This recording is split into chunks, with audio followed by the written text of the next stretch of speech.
दोस्तों, आप सभी को हर हर महादेव, जय महाकाल। दोस्तों, आज हमारे यहाँ से दूसरी कांवड़ यात्रा का शुभारंभ होने जा रहा है। शाम होते ही सभी कांवड़िए भाई फर्रुखाबाद पांचाल घाट के लिए प्रस्थान करेंगे।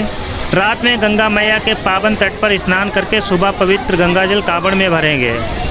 इसके बाद सभी शिव भक्त गोला गोकर्णनाथ धाम की ओर कदम बढ़ाएंगे। कंधों पर कांवड़ होगी, दिल में भोलेनाथ की भक्ति और जुबां पर हर हर महादेव का जयकारा होगा। कई किलोमीटर का सफ़र तय करके जब भक्त भोले बाबा के दरबार पहुंचेंगे तो गंगा जल से महादेव का अभिषेक करेंगे। भोलेनाथ सभी कांवड़ियों की यात्रा मंगलमय करें और हर भक्त की मनोकामना पूरी करें। दोस्तों, आप सभी लोग भी अपना आशीर्वाद देना और भोलेनाथ सभी की मनोकामनाएं पूरी करते हैं। और आप सभी को हर हर महादेव, जय महाकाल।